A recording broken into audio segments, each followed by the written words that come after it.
Tudo bem, pessoal? Cortina Preta mais uma vez. E eu organizei alguns pensamentos hoje com base numa música que eu ouvi.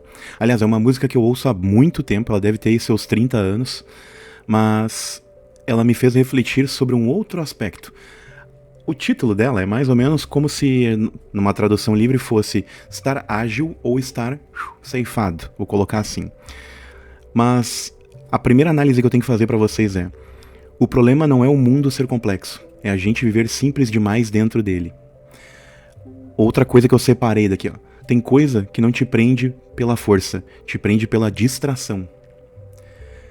Nem toda armadilha parece uma armadilha quando você está prestando atenção. E a outra análise também que vem em cima disso. Consciência é a única forma de liberdade que ninguém pode te dar. Só você pode construir.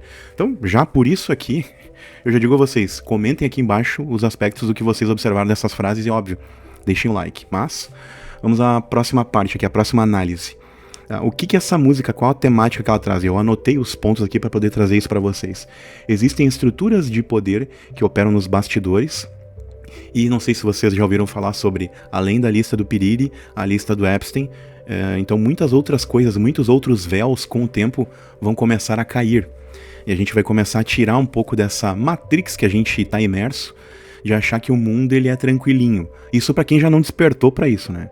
Então, ó, muitas pessoas são manipuladas sem perceber. E aí entra aqui mídias, as mídias tradicionais, todas elas são de alguma maneira compradas ou aparelhadas. Então o que a gente vê ali é um discurso distorcido por viés. E obviamente esse viés ele é manipulado por uma coisa chamada dinheiro. E eu não sei se vocês já viram um filme de 87 ou 88, eu não recordo agora. Eu tenho que encontrar ele, me perguntem aí nos comentários que eu envio pra vocês o nome quando eu encontrar. Que ele é de um cara de mullets, bem das antigas, né? Ele, vamos dizer assim, que é o estilo do cara, o ator do MacGyver, um pouco mais parrudo, né? Com mulletsão violento. E esse cara ele tá andando na rua depois de encontrar os óculos, e ele coloca os óculos e ele começa a enxergar coisas que sem os óculos jamais ele perceberia, né? Então, induzindo as pessoas a consumir num outdoor, aí debaixo daquilo tá lá consumo. Só que daí, óbvio, tem a parte que alguns aqui vão rir, vão debochar do filme, porque daí ele olha pra algumas pessoas e algumas delas não são seres humanos normais. São aliens com uma veste que nos faz entender que eles são seres de fora. Só que se vocês olharem esse filme com a alcunha certa, vocês vão entender ali que muito do que a gente vê é um teatro. E que o Deus que a gente serve é o dinheiro, e não o Deus, o Criador, a fonte criadora.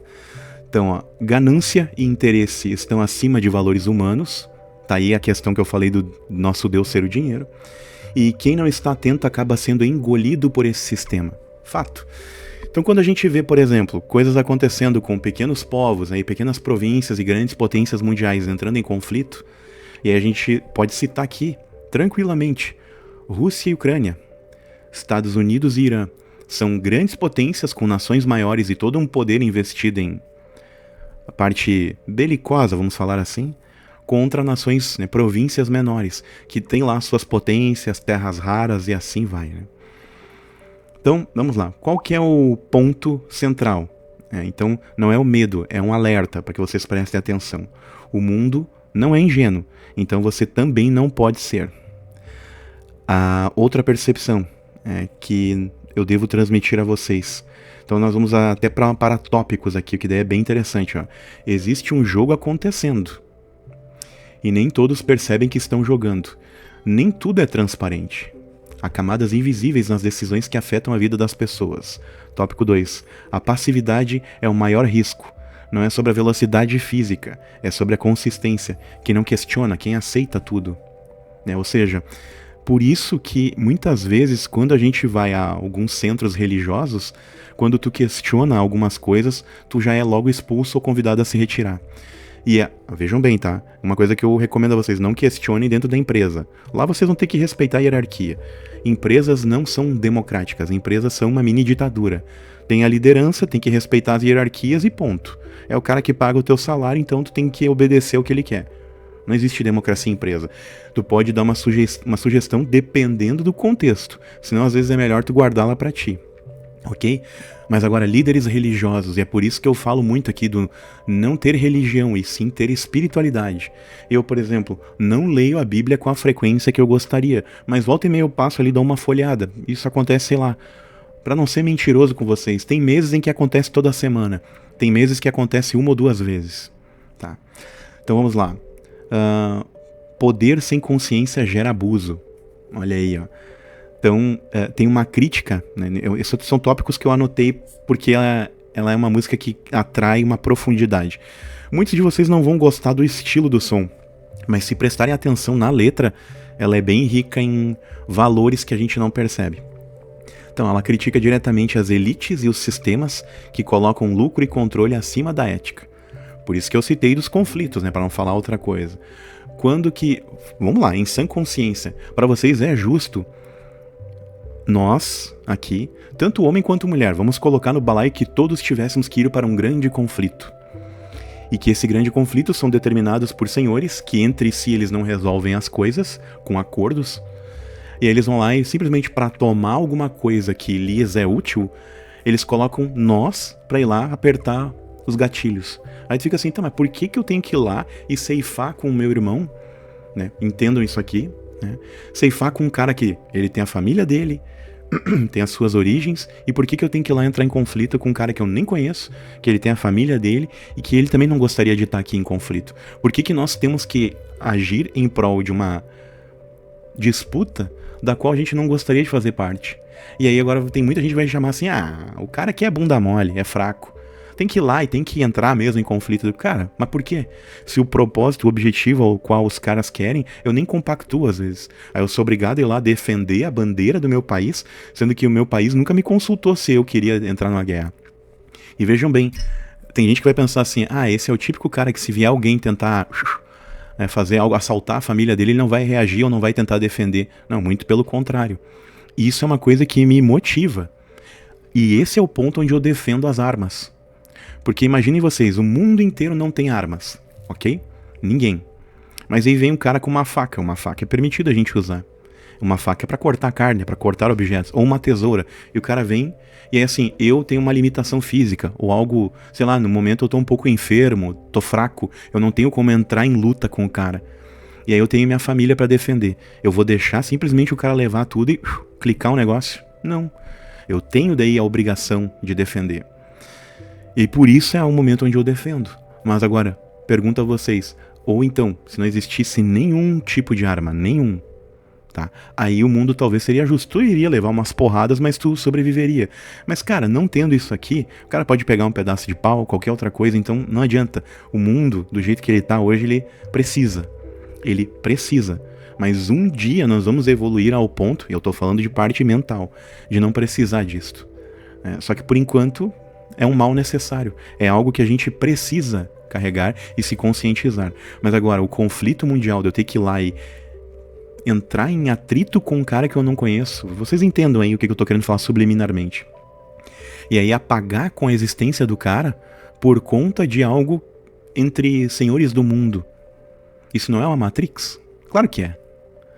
E faz algum sentido? Aí se o cara chega lá e se opõe a isso, é um desertor.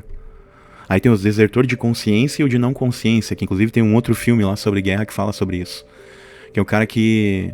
não sei se é desertor ou se tem um outro nome. Mas desertor é quando tu desiste, né? E tem o outro que é o quando tu abre mão de usar arma. Que daí tem um... não vou lembrar o termo, mas enfim, assistam o filme. Procurem e vocês vão encontrar. Ele é com o mesmo ator lá, acho que é Andrew Garfield.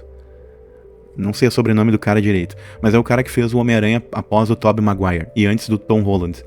Que são filmes que eu não assisti, tá? Eu só olhei a primeira versão lá do Homem-Aranha. Na época eu achava legal, porque era bem gurizão. Aí depois, filme de herói eu não conecto com nenhum hoje. Se fizer um filme do Blanca e o filme for bom na história um herói brasileiro, um herói não, um jogador brasileiro, e mesmo que eles melhorem lá, aquele Blanca do Street Fighter antigo, eu vou achar uma porcaria, igual o conteúdo. Eu prefiro olhar um The Chosen, 1000 vezes melhor. Vamos lá. A sociedade normaliza o absurdo. Então, coisas erradas deixam aparecer... Aliás, Coisas erradas deixam de parecer erradas quando repetidas o suficiente. Aí a gente normaliza. Ao exemplo disso, é o que eu acabei de falar do conflito. A gente normalizou que a gente tem que ir lá e pegar em arma e fazer as coisas. Pô, mas como assim, cara? Como assim eu tenho que ir lá agora pelo meu país? Sendo que às vezes a gente não tem muita vontade de defender o país da gente com o que tá acontecendo. Quando a gente dá poder a pessoas e elas que ao invés de trabalhar para o povo e devolver para o povo a confiança, eles vão lá e roubam tudo na cara dura. Roubam, saqueiam. E é aí uma coisa que eu tenho que falar para vocês. Não é governo, não é político que gera riqueza. Quem gera riqueza no país somos nós, a gente que produz. E nos é descontado, sem o nosso consentimento, valores, e isso volta para a União. Então se vocês olharem o impostômetro hoje, vocês vão ver lá, na casa dos trilhões já arrecadados. E eu não vejo isso voltando para o povo como deveria. Em poucos dias a gente chega na casa de bilhões ali, já no início do ano, acho que no primeiro mês, a gente já chega na casa do bilhão. E depois a gente vai subindo isso, escalonando. Vocês acham mesmo que 3, 4 trilhões arrecadados, ou bilhões, não, é trilhões mesmo, eu sei que é bem alto o número. Vocês acham que isso não é grana suficiente para sustentar um país? Claro que é.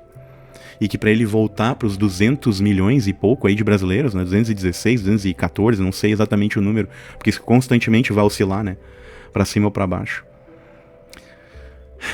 Complicadíssimo falar sobre isso, mas vamos lá. E estar atento é uma forma de proteção.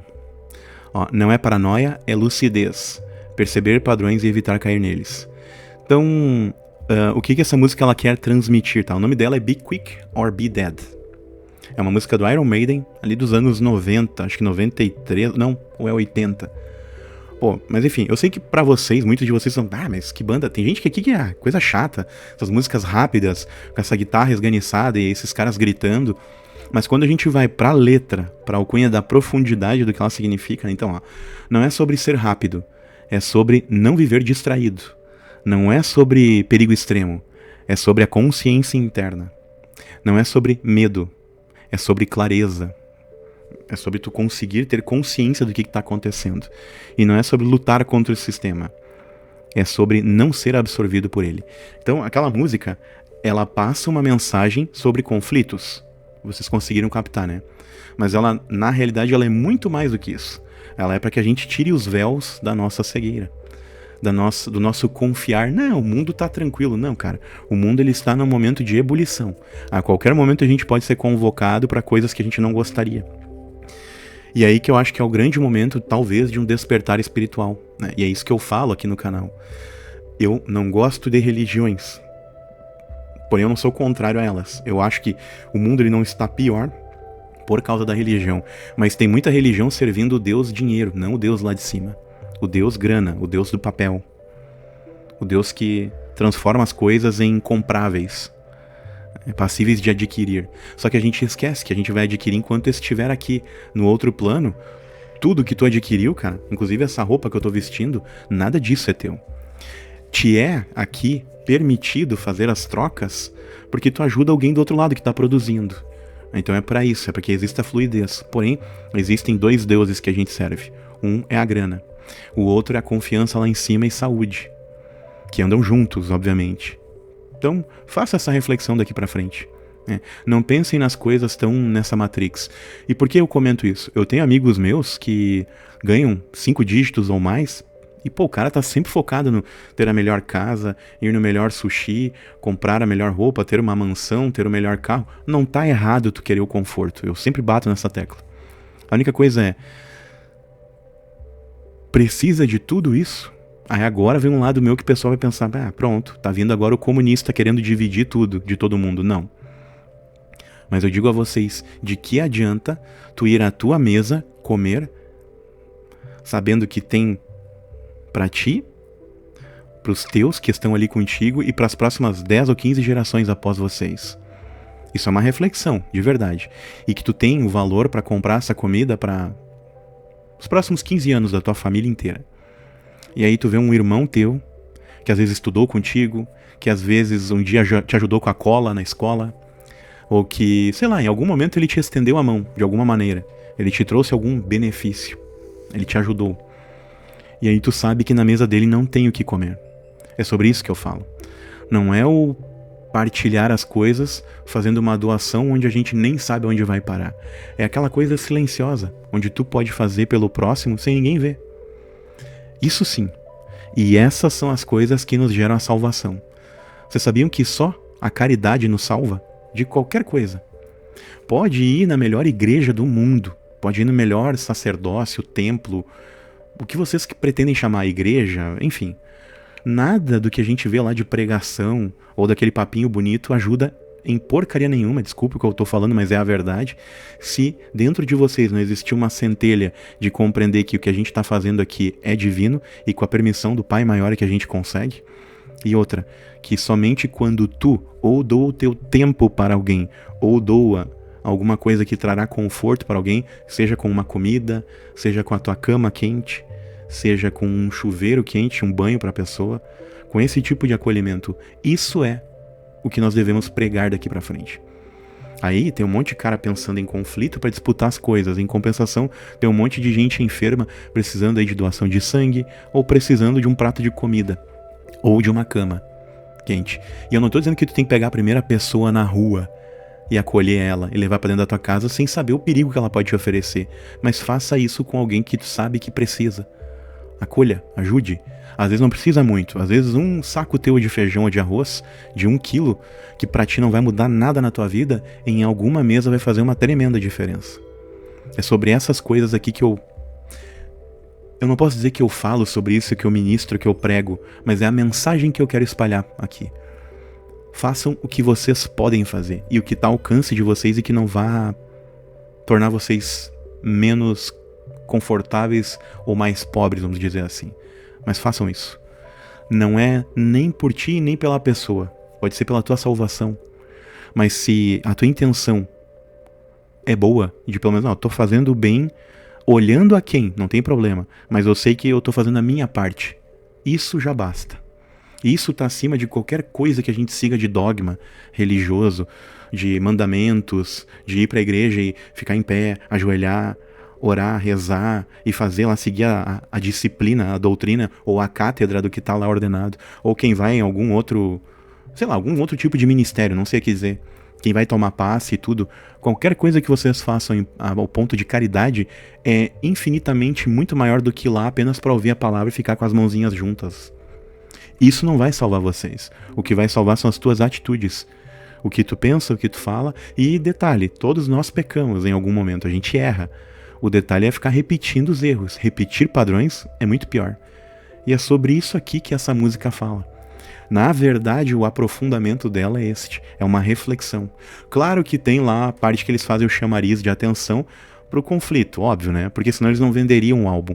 Mas se vocês analisarem por essa perspectiva, tem muito mais a ver. E ao contrário do que muita gente pensa, que acha que a banda é satânica, só tem cristão na banda. Gostaria muito que você desse um apoio olhando os links na descrição desse vídeo e procurando algumas informações, tanto de cursos e também, obviamente, o Pix para contribuir para este canal, para que o projeto se perpetue. Também fique com os outros vídeos que estão disponíveis para vocês agora.